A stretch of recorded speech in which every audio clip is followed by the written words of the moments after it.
이 시간 우리 하나님 말씀 함께 읽겠습니다. 하나님 말씀은 누가복음 7장 11절에서 17절까지 우리 함께 읽겠습니다. 누가복음 7장 11절에서 17절까지 말씀입니다. 그 후에 예수께서 나인이라는 성으로 가실새 제자와 많은 무리가 동행하더니 성문에 가까이 이르실 때에 사람들이 한 죽은 자를 메고 나오니 이는 한 어머니의 독자요 그의 어머니는 과부라. 그 성에 많은 사람도 그와 함께 나오거늘 주께서 과부를 보시고 불쌍히 여기사 울지 말라 하시고 가까이 가서 그 관에 손을 대시니 맨 자들이 서는지라. 예수께서 이르시되 청년아 내가 내게 말하노니 일어나라 하시매 죽었던 자가 일어나 앉고 말도 하거늘 예수께서 그를 어머니에게 주시니 모든 사람이 두려워하며 하나님께 영광을 돌려 이르되 큰 선지자가 우리 가운데 일어나셨다 하고 또 하나님께서 자기 백성을 돌보셨다 하더라. 예수께 대한 이 소문이 온 유대와 사방에 두루 퍼지니라. 아멘. 이제 우리 같이 한번 기도할까요? 말씀을 통해서 하나님을 만나게 하시고 말씀을 통해서 우리에게 묶여있는 것이 온전히 자유함을 얻을 수 있는 그런 아름다운 역사가 오늘 말씀을 듣는 가운데 나타날 수 있도록 말씀을 생각하시면서 우리 다 같이 주여 한번 부르고요 함께 기도하시겠습니다. 주여 아버지 감사합니다. 이제 이렇게 나왔습니다. 말씀 듣기를 원합니다. 말씀 가운데 아버지 주님을 만나게 하셔서 우리에게 묶여 있는 우리 아버지 하나님 사로잡고 자유하게 하셔서 참 평강 누리게 하시고 생명을 깨 주시고 기쁨을 베푸는 복된 시간 되게 하여 주옵소서. 주님이라면 우리가 새길 줄 믿습니다. 주님이라면 우리를 새로운 인생으로 복된 삶으로 아름다운 삶으로 이끌어 주려 믿습니다. 말씀으로 임하시는 주님, 말씀으로 찾아오시는 주님 오늘 만나기를 원합니다. 그래서 오늘 말씀을 듣는 순간 내가 주님을 만났다, 주님을 경험했다, 주님과 하나 되었다라 고백하는 이런 역사가 되도록 도와주옵소서. 아버지 하나님 신앙의 핵심은 말씀입니다. 말씀을 듣는 때 말씀을 듣고 행할 때에 우리 신앙이 살아가고 변화되고 세워서 살게 줄 믿습니다. 오늘 말씀 생의 말씀으로 은혜의 말씀으로 구원의 말씀으로 평강의 말씀으로 임하는 복된 시간 되게 하여 주옵소서. 예수님의 이름으로 기도했습니다. 주님 이 시간 말씀으로 찾아와 주옵소서. 주님 우리에게 말씀으로 임하여 주셔서 말씀을 통해 주님을 알게 하시고 주님을 만나게 하셔서 주님을 만나는 기쁨을 경험하고 돌아가는 복된 시간 되게 해 주옵소서. 그렇게 하실 줄로 믿습니다. 예수님의 이름으로 기도드렸습니다. 아멘. 오늘 말씀은 예수님이 죽은 자를 살리는 그런 기적에 관한 내용이에요. 그래서 이 죽은 자를 살리는 이 기적의 내용을 통해서 주님께서 우리에게 주시고자 하는 교훈들을 함께 세 가지를 생각하겠습니다. 첫 번째로 한번 따라해 주시기를 바랍니다. 주님이 먼저 찾아오신다. 예, 오늘 주님이 죽었던 한 청년을 살리세요. 이 주님께서 청년을 살리는 사건을 통해서 우리에게 주시고자 하는 첫 번째 교훈은 뭐냐니까 주님이 먼저 찾아오신다는 것입니다. 하나님의 역사는 우리가 먼저 하나님을 찾은 것이 아니고요. 우리의 그런 어떤 열정이 하나님을 먼저 만나는 것이 아니라 사실은 하나님이 먼저 우리를 찾아오시는 것입니다. 그러기에 여러분 축복이 있고 구원이 있고 그 다음에 은혜가 주어지는 거고 또 새로운 인생을 살게 되는 것입니다. 아담과 하와가 범죄했을 때 하나님이 아담과 하와를 찾아가셨죠. 아담아 네가 어디 있느냐, 네가 어디 있느냐. 두려워 떨고 있는 아담을 주님이 찾아가신 거 아닙니까? 그리고 하나님께서 어떻게 하셨습니까? 무화과 잎을 통해서 그들의 수치를 덮으려고 했지만은 햇빛이 비춰지니까 자신들의 공로로 노력으로 자신들의 수치를 부끄러움을 가리려고 했던 그 무화과 잎이 말라지지 않습니까? 그러고 난 뒤에 다시 자신들의 부끄러움 수치가 드러나지 않습니까? 그래서 그것을 안타깝게 여겼던 하나님 어떻게 하십니까? 가죽 옷을 입혀주신 것을 알고 있지 않습니까? 이 가죽 옷은 여러분 구원과 예수님의 그런 보혈, 예수님의 구속을 상징하는 것이 가죽을. 하나님이 찾아오셔서 우리의 죄를 어떻게 해요? 씻어주시고 덮어주시고 구원해 주신다. 그런 의미를 담고 있는 것이 주님이 우리에게 찾아오셔서 가죽 옷을 입히신 사건입니다. 아브라함도 마찬가지예요. 그냥 내버려두면 아버지의 유업을 이어받아서 갈대와 우리에서 그냥 우상장사로 하다가 인생을 마감할 그런 아브라함을 하나님이 찾아오셨죠. 아브라함아, 아브라함아, 내가 지시하는 땅으로 나아가라. 너는 지금부터 너의 친척 본토 아비의 집을 버리고 내가 지시한 땅으로 가라. 하나님이 찾아오심으로 아브라함이 어떻게 해요? 이제 민족의 조상이 되고 또 믿음의 조상이 된 것을 알고 있지 않습니까? 베드로도 마찬가지죠. 갈릴리 그 바닷가에서 열심히 고기잡이를 했던 어부였죠. 평범한 사람입니다. 사람들이 주목하지 않는 사람입니다. 그런데도 불구하고 주님이 찾아오심으로 우리가 잘 알고 있는 주님의 제자 그 가운데도 수제자가 되는 베드로가 된 것을 알고 있지 않습니까? 사도 바울도 마찬가지죠. 주님이 사도 바울 찾아오셨기 때문에 사도 바울이 이제는 주님을 따르게 되고 복음을 전가하는 사도가 된 것을 알고 있지 않습니까? 우리도 마찬가지예요, 여러분. 여러분이 그냥 나온 것 같지만 아니에요. 하나님이 여러분을 찾아오셨습니다. 여러분을 찾아오셨기에 우리가 성도가 되고 또 목사가 되고 장로가 되고 권사가 되고 또 집사가 되고 또 하나님의 자녀가 되게 된 거예요, 여러분. 그러니까 먼저 하나님이 찾아오신 것을 꼭 잊지 마시기를 바랍니다. 자, 오늘 본문에 보면 우리 주님께서 제자들과 또 많은 무리들과 함께 나인이라는 성으로 들어가십니다. 이 나인성은 가브나움에서 한 20마일 정도 떨어져 있는 아주 조그만 그런 성읍입니다. 인구수가 500명도 채 되지 아니하는 아주 조그마한 성이에요. 그러니까 이 성 안에 살고 있는 사람들은 이웃들을 잘 알죠. 누구 집에 어떤 일이 있고 어떻게 살아가고 있고 요즘 말로 말하면 숟가락이 몇 개고 밥가락이 몇 개일 정도로 서로 잘 알고 있는 그런 곳이 나인성. 그러니 기쁨도 함께 나누고 슬픔도 함께 나누는 그런 성읍이라고 할 수 있는 것이죠. 그런데 이 나인성에 지금 한 과부가 있었는데 혼자 이렇게 살아오다가 그렇게 독자와 함께 또 살게 되었죠. 남편을 떠나고 사랑하는 아들과 함께 지금까지 살아왔습니다.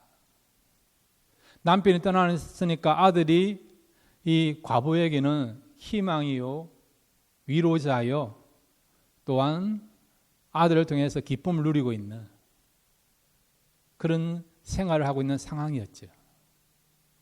그런데 그 아들이 그만 죽은 것입니다.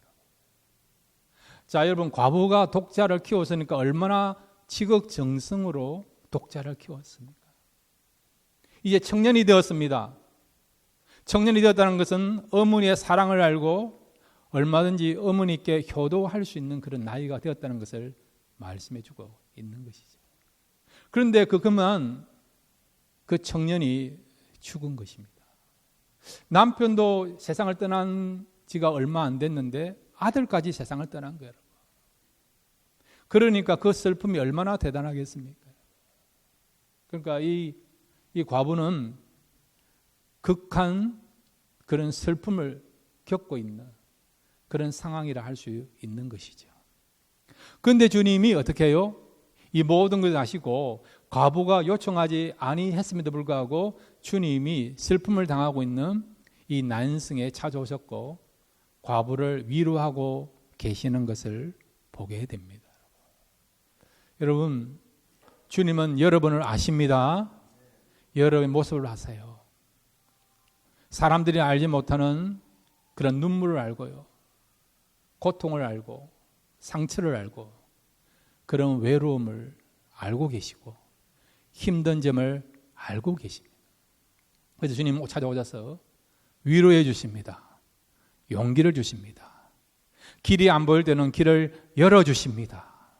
외로울 때는 찾아오셔서 내니 안심하라고 따스함으로 우리를 감싸주시고 또한 힘을 주십니다. 여러분, 세상에는 때로는 우리에게 위로해 주는 사람이 많이 있는 것 같지만 사실 그렇지 않습니다. 사람들의 위로는 약간의 어떤 위로가 될 수 있어요. 약간의 그런 어떤 기분 전환은 될 수 있습니다. 그러나 여러분, 사람들이 주는 어떤 달콤한 말은요, 그냥 잠깐의 위로를 받는 정도이지 진짜 위로를 줄 수는 없는 것입니다. 참된 위로는 주님만이 주실 수 있다는 걸 믿으시기를 바랍니다. 우리가 마음이 상하고 슬픔이 있고 또한 마음에 어떤 근심이 있고 그럴 때 여러분, 주님은 정확한 타이밍에 찾아오셔서 위로해 주십니다. 용기를 주시고요, 소망을 주시고 기쁨을 주시고 평안을 주십니다. 오늘 본문에 보면 이 과부가 주님께 찾아와 주세요 그렇게 요청하지 아니해도 주님은 이 과부의 슬픔을, 외로움을, 고통을 아시고 찾아오지 않습니까? 주님이 해야 될 일이 얼마나 많습니까? 주님의 지금 사역이 얼마나 바쁩니까? 대도시에 가서 할 일이 얼마나 많습니까? 그 당시 잘 나가는 그런 사람들을 만나야 되고, 여러분, 얼마나 주님의 발걸음이 지금 분주합니까? 그럼에도 불구하고 주님은 지금 난성으로 향하지 않습니까? 왜 난성으로 향하십니까? 사역할 길이 없어서 그렇습니까? 만날 사람이 없어서 그렇습니까? 그렇지 않잖아요, 여러분. 극한 슬픔을 당한 그 과부를 세상의 그 누구도, 가까이 있는 이웃도 위로해 줄 수 없기 때문에, 오직 주님만이 이 과부를 위로할 수 있기 때문에 이 과부를 위로해 주시고자 주님이 찾아오신 것입니다. 오늘 성경 여러분, 누가복음 7장 11절에서 13절 같이 읽겠습니다. 시작. 그 후에 예수께서 나인이라는 성으로 가실새 제자와 많은 무리가 동행하더니 성문에 가까이 이르실 때에 사람들이 한 죽은 자를 메고 나오니 이는 한 어머니의 독자요 그의 어머니는 과부라. 그 성에 많은 사람도 그와 함께 나오거늘 주께서 과부를 보시고 불쌍히 여기사 울지 말라 하시고. 아멘. 주님이 먼저 찾아오신 것이죠. 과부를 위로하시고자 찾아오신 것입니다. 과부를 찾아오신 주님은 오늘 이 시간, 이 자리에 저와 여러분에게도 찾아오신 줄로 믿습니다. 주님의 손길, 주님의 사랑, 주님의 위로를, 주님이 주시는 평안을 사모하시며 주님은 우리에게 위로해 주시고 평안을 주시고 기쁨을 줄 줄로 믿습니다. 또한 하나는 주님이 먼저 찾아오시기 하지만은 또 하나는 우리가 주님께로 나아가는 그 문은 항상 또 열려 있다는 거예요. 주님은 찾아오세요. 뿐만 아니라 주님은요, 우리가 주님께 나아갈 때에 외면하지 않고 주님께서 문을 닫지 않고 문을 열고 우리를 맞으시고 기다리고 계신다는 것입니다. 여러분, 주님을 향한 구원의 문이 열려 있는 것을 믿으시기를 바랍니다. 주님을 향한 은혜의 문이 열려 있음을 믿으시기를 바랍니다. 주님을 향한 축복의 문이, 능력의 문이 열려 있는 것을 믿으시기를 바랍니다. 우리가 사모하기만 하면, 믿기만 하면 얼마든지 우리가 주님께 나가실 때 주님은 주님께 나오는 자를 외면하지 아니하시고요, 구원을 주시고 기쁨을 주시고 은혜를 주시고 능력을 주시고 우리에게 성령을 주시고 또 새로운 인생을 살 수 있는 새로운 길들을 열어줄 줄로 믿습니다. 성경에 보면요, 누구든지 주의 이름을 부르는 자는 구원을 얻으리라. 누구든지 내게 나와서 값없이 차별 없이 포도주와 젖을 사라고 말씀하고 있지 않습니까, 여러분? 그러니까 누구든지 나오면, 누구든지 두드리면 은혜를 받고요, 하나님을 만나고 평강 얻고 새로운 인생을 살 수 있다는 것을 말씀해 주고 있습니다. 우리를 찾아오신 주님 사모하시길 바라고요. 주님께 여러분 나가십시오. 나가시면 여러분의 인생이 새로워지고 지금하고는 다른 그런 하나님의 능력의 그런 역사들을 경험하는 저와 여러분의 삶이 될 줄로 믿습니다. 이런 삶을 살아가시는 하나님의 사람들 다 되시기를 바랍니다. 두 번째로 여러분, 오늘 주님께서 이 죽은 자를 살리는 이 기적을 통해서 우리에게 주시고자 하는 귀한 교훈이 있습니다. 한번 따라해 주시기 바랍니다. 주님은 우리를 불쌍히 여기신다. 예, 오늘 성경 우리 12절 13절을 같이 읽겠습니다. 12절 13절입니다. 시작. 성문에 가까이 이르실 때에 사람들이 한 죽은 자를 메고 나오니 이는 한 어머니의 독자요 그의 어머니는 과부라. 그 성에 많은 사람도 그와 함께 나오거늘 주께서 과부를 보시고 불쌍히 여기사 울지 말라 하시고. 아멘. 주님이 지금 바쁜 그런 사역의 그런 상황 가운데서도, 바쁜 그런 가운데도 이 난성으로 찾아오시고 난성으로 지금 신방하신 이유는 뭐냐? 바로 과부를 위로하기 위하여 찾아오셨죠. 과부를 위로한다는 그 말은 뭐냐? 주님께서 이 과부를 어떻게 해요? 불쌍히 여겼다고 그렇게 볼 수 있는 거죠. 그 과부를 불쌍히 여겼기 때문에 바쁜 사역 가운데도 주님이 지금 난성으로 찾아오신 것입니다. 이 불쌍히 여겼다는 말이 뭐냐? 심장이 움직였다는, 심장이 움직였다. 마음이 동했다는 거야. 창자가 끊어지는 것 같다. 그런 뜻을 갖고 있는 것이 바로 불쌍히 여겼다라고 말씀하는 것입니다. 때로는 이 불쌍히 여겼다는 말을 긍휼히 여긴다, 그렇게도 표현하는 것입니다.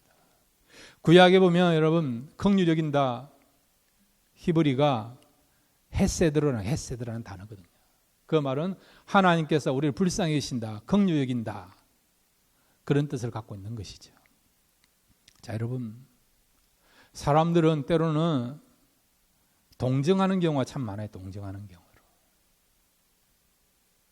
자, 그런데 여러분, 이 동정은 어떤 경우는 같은 마음을 갖는 경우도 있지만 어떤 경우는 여러분, 마음은 원하지 않는데, 마음은 그 사람과 똑같은 마음이 아닌데 그 사람의 입장을 생각해서 체면 때문에 어떻게 해요? 그냥 동정을 하는 경우도 있다는 것입니다. 어떤 사람은 진심으로 그 사람 불쌍히 여겨요. 진심으로 가난한 사람, 힘든 사람을 도와줍니다. 진심으로 그 사람의 이야기를 들어줍니다. 어떤 사람은 마지못해서 듣는 둥 만둥, 체면 때문에 그 사람과의 관계를 이어가기 위해서 마음은 원하지 않은데, 마음은 딴 곳에 있는데 그냥 말로만, 표정만 체인 척 하면서, 여러분, 친한 척 하면서, 들어주는 척 하면서, 여러분, 마음 따로, 몸 따로, 마음 따로, 생각 따로 살아가는 경우 있지 않습니까? 근데 우리 주님 어떻다고요? 주님은요, 오히려 우리를 바라보실 때 우리가 우리에 대해서 안타까워하고 힘들어하는 것보다 더 안타까운 마음으로 주님은 우리를 바라보시고 우리를 대한다는 겁니다, 여러분. 주님은 여러분, 말하는 것과 행하는 것이 일치된 분인 것을 믿으시기를 바랍니다. 우리는 연약하기 때문에 때로는 말하는 것과 행하는 것이 일치되지 못하는 경우 있지 않습니까? 말로는 참 안 됐습니다. 불쌍합니다. 같은 마음입니다. 그렇게 말을 하지만 어떤 경우는요, 마음은 그렇지 못하는 경우 있지 않습니까? 근데 주님은 그렇지 않다는 거죠. 주님이 우리를 대하는 마음 어떠느냐? 슬픔 가운데 있는 사람이 있다 한다면 너무 안타까워서요. 그 슬픔에 동참하려는 마음을 가지고 주님이 우리에게 찾아오십니다. 상처받은 영혼이 있어요.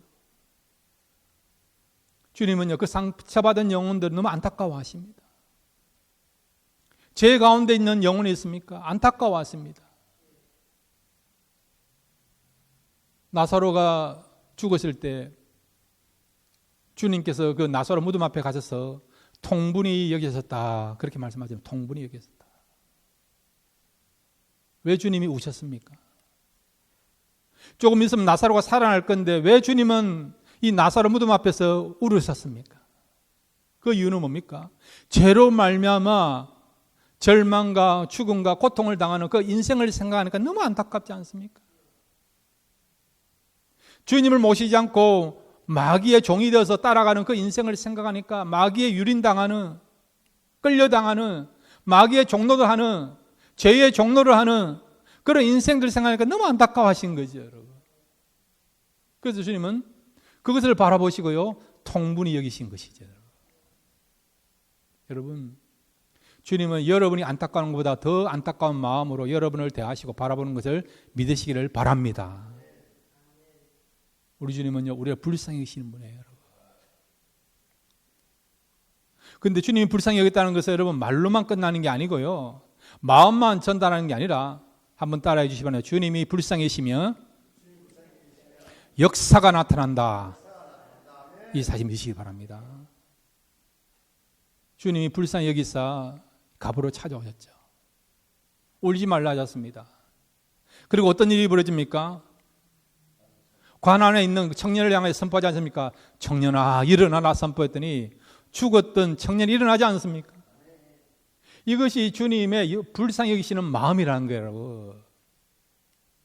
우리는 말로는 할 수 있습니다. 울지 마세요. 좋은 일이 있을 것입니다. 살다 보면 이런 일도 있고 저런 일도 있습니다. 조금 지나면 고비를 넘길 수 있습니다. 그렇게 말로는 하죠. 근데 실제 슬픔을 당하고 고통당한 사람은요, 그 말이 마음에 와닿지 않아요. 어떤 마음이 드느냐?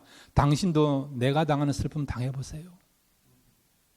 내가 받는 상처 한번 받아보세요. 그런 말 할 수 있는가? 내가 당하는 그 배신감 한번 느껴보세요. 함부로 말할 수 있는가? 그러나 주님은 그렇지 않아요. 주님은 말로만 끝나는 게 아니라 주님이 말씀하실 때는 분명 결과가 나타납니다. 주님이 가부에게 울지 말라 말씀하셨잖아요. 우리가 소상집에 가면 제일 많이 하는 말이 뭡니까? 유족들에게 하는 말이 무엇입니까? 울지 마세요. 하나님의 위로가 함께하기를 바랍니다. 라고. 그렇게 말하지 않습니까? 근데 주님은요, 보통 사람들이 하는 울지 말라 그런 말씀 하시지만은 우리하고는 다르잖아요.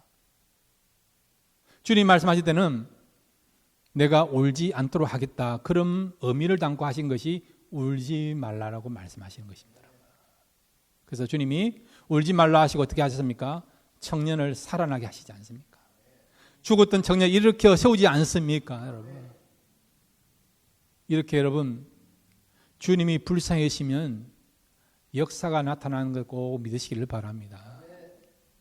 그래서 우리 인생을 살다 보면 좋은 일도 있고 축복된 일도 있고 보람된 일도 있지만은 안타깝지만은 슬픈 일도 당하고 이별도 경험하고 상처도 받고 내가 원하는데 일이 안 되는 그런 것도 있지 않습니까? 그러면 그런 현실 속에서 어떻게 하면 우리가 희망을 찾고 소망을 가지면서 기쁨을 다시 회복하며 살아갈 수 있습니까? 주님이 여러분의 삶 속에 오셔서 불쌍히 여기시면 여러분의 인생이 달라지게 될 줄로 믿습니다. 자, 여러분, 우리 마가복음 1장 41절 42절, 주님이 나병 환자를 보시면서 뭐라고 말씀하셨느냐, 그리고 주님께서 말씀하시고 난 뒤에 어떤 변화가 일어났느냐, 마가복음 1장 41절 42절을 같이 읽겠습니다. 시작. 예수께서 불쌍히 여기사 손을 내밀어 그에게 대시며 이르시되 내가 원하노니 깨끗함을 받으라 하시니 곧 나병이 그 사람에게 떠나가고 깨끗하여 진지라. 아멘. 주님이 불쌍히 여기시니까 나병 환자가 고침 받았습니까? 고침 받지 못했습니까? 고침 받았잖아요, 여러분. 주님이 불쌍히 여기시면 나병 환자가 고침 받는 거예요, 여러분.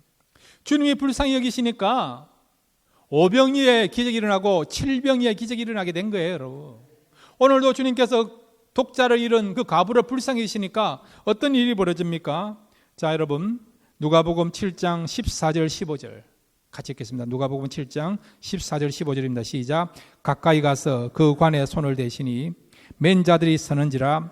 예수께서 이르시되 청년아, 내가 내게 말하노니 일어나라 하시매 죽었던 자가 일어나 앉고 말도 하거늘 예수께서 그를 어머니에게 주시니. 아멘. 주님이 과부를 불쌍히 여기시니 어떤 일이 벌어졌다고요? 청년이 일어난 거예요. 그것도 죽었던 청년이 일어난 거예요. 죽었던 아들이 살아나게 되고 그 살아난 아들을 주님께서 과부에게 돌려주지 않습니까? 이런 반전, 이런 역전의 역사가 주님이 불쌍히 여기시니까 세상적으로 보면 전혀 가능성이 없는 그런 일도 가능성 있는 일로 기적의 그런 역사로 나타난다는 것을 말씀해 주고 있습니다. 자, 그런데 여러분, 주님이요, 이 청년을 살리기 위해서 어떤 행동을 하셨느냐? 이 장례 행렬에다가요, 어떻게 하셨느냐? 그 청년의 관에 주님이 손을 대셨어요. 장례 행렬을 멈추었습니다. 멈추었습니다, 여러분. 청년의 관에다가 손을 대심으로써 공동묘지를 향하는 그 장례 행렬을 멈춘 것입니다, 여러분. 구약의 레위기서나 민수기에 보면 시체를 만질 경우에 여러분 7일 동안 부정하게 돼요. 7일 후에야 정결례식을 갖고 밖으로 나올 수 있고 사람들을 만날 수 있고 활동을 할 수 있습니다. 그러니까 사람들은요, 이 시신을 만지지 않습니다. 관에 손을 대지 않습니다. 그런데 주님이 어떻게 해요? 장례 행위를 멈춘 거예요. 청년이 죽은 그 관에다가 어떻게 해요? 손을 댄 겁니다. 어떤 의미입니까?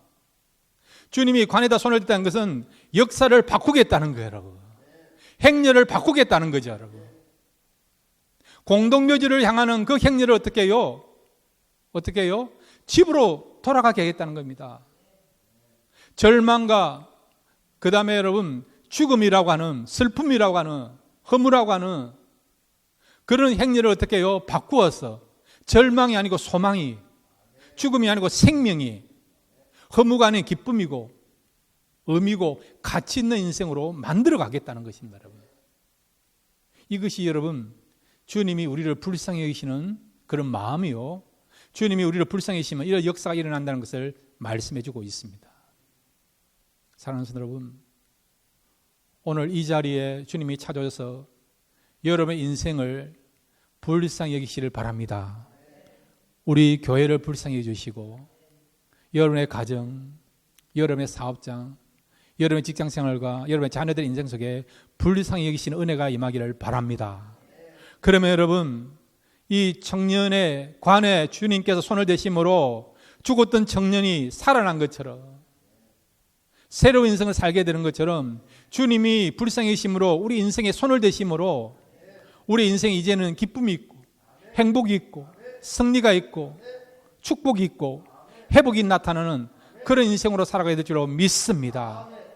2000년 전에 이 나인성에 오셔서 장례 행렬의 그 인생들을, 그 길들을 바꾸게 하셨던 그 주님이라 한다면, 오늘 우리의 삶 속에도 주님이 찾아오신다면 얼마든지 새로운 인생으로 축복의 그런 길로 우리를 바꿔주시고 새롭게 할 줄로 믿습니다.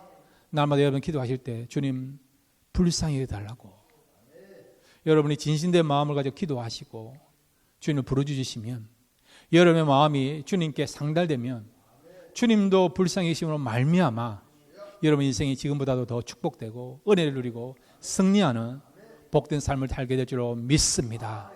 날마다 주님께서 우리를 불쌍히 해달라고 기도하면서 주님을 바라보며 살아가시는 저와 여러분 되시기를 바랍니다.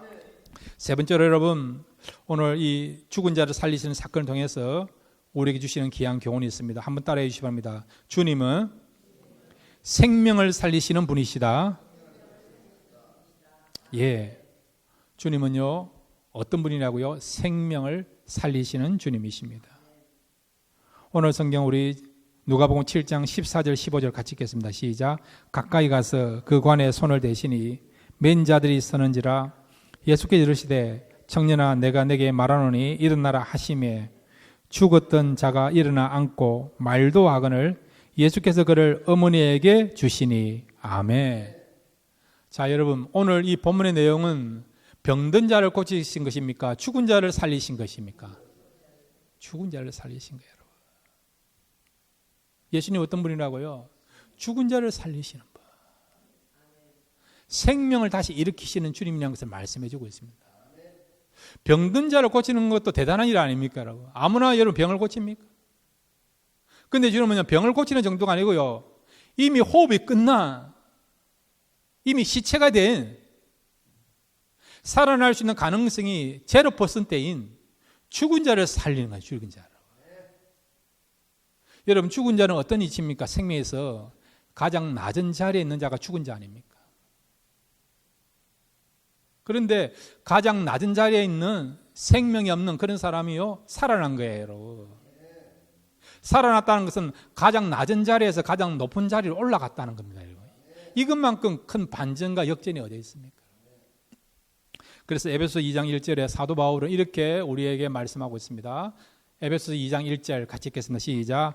그는 허물과 죄로 죽었던 너희를 살리셨도다. 아멘. 죄로 말미암아 죽음으로 말미암아 죽었던 우리를 살리신 거예요. 예수님이 오셔서 우리에게 다시 살게 하시는 생명을 주신 것입니다. 여러분 인간이 어떻게 창조됩니까? 처음부터 아담아 있어라 하와가 있어라 그런 게 아니잖아요. 하나님 먼저 흙덩어리를 만들어놓은 흙덩어리. 흙을 빚어가지고 흙덩어리를 만들었어요. 사람 모형의 흙덩어리를 만들어놨습니다. 여러분이 이제 그 해수욕장에 가면 모래가 있지 않습니까? 모래를 가지고 여러분 성을 쌓기도 하고 사람 모양을 만들지 않습니까? 흙덩이를 가지고 성도 만들고 사람 모양도 만들고 하지만은 그거는 살아있습니까? 죽어 있습니까? 아무리 아름답게 해도 어떻게 해요? 멋있게 만들어도 죽은 거예요. 죽은 거. 처음 인간이 그런 거예요. 여러분. 흙덩어리 여러분. 생명이 없는 존재입니다. 흙에 불과한 거, 흙에 불과. 그래서 우리가 죽고 나면 흙으로 돌아가지 않습니까? 근데 흙덩어리가 어떻게 해서 여러분 살아있는 존재, 인간이 되죠? 하나님의 생기를 부르는 거죠. 생기를 부르니까 그 흙덩어리가 살아나지 않습니까? 말도 하고, 행동도 하고, 생각도 하고, 하나님과 교제하기도 하고 하지 않습니까? 그러니까 하나님은요, 정말 생명이 없는 흙덩어리를 어떻게 해요? 살아있는 생명으로 만드시는, 살리시는 분이라는 것을 말씀해 주고 있죠. 근데 우리 예수님은 어떤 분이라고요? 바로 예수님은 하나님이시고 창조주이시니까 생명을 살리시는 분이라는 거예요, 여러분. 그렇기 때문에 죽은 이 청년을 살릴 수가 있는 거죠, 여러분. 저와 여러분도 마찬가지입니다. 우리가 예수를 믿고 난 뒤에 영적으로 예수님 때문에 살아나게 된 것을 믿으시길 바랍니다. 뿐만 아니라 한 번은 죽어요. 한 번은 죽어요. 이 가운데 안 죽을 사람 한번 손 들어보세요. 한 번은 죽어요. 죽습니다. 이단 교주는 난 안 죽는다. 그렇게 이야기하지만 그건 가짜입니다. 그 말에 현혹되지 마십시오. 이 자리에 현혹되는 사람 없지만 이단에 빠진 사람들 그걸 믿고 있지 않습니까? 저 사람은 신이니까 안 죽을 거다. 안타깝지 않습니까? 어떻게 그런 것을 믿습니까, 여러분? 여러분이 진리를 믿고 진리를 붙잡고 있는 것을 축복 여기시기를 바랍니다. 하나님의 은혜예요, 여러분. 진리를 깨닫게 되고 믿게 되는 은혜를 주셨기 때문에 우리가 이단에 빠지지 않고 진리를 붙잡고 살아가는 거예요, 여러분. 우리가 한 번은 죽죠. 그걸로 끝납니까? 아니지 않습니까? 주님 오실 때에 저와 여러분이 부활하여 영생을 얻게 되고 천국에 들어갈 것을 믿으시기를 바랍니다. 왜?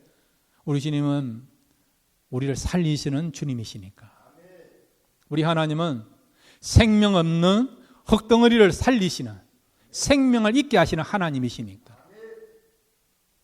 그러므로 사랑하는 성도 여러분, 우리 주님은 우리의 생명을 살리신 분이니까 주님이 역사하시면 죽었던 모든 영역을 다시 회복시키시는, 생명을 있게 하는 역사를 우리에게 나타낼 줄로 믿습니다.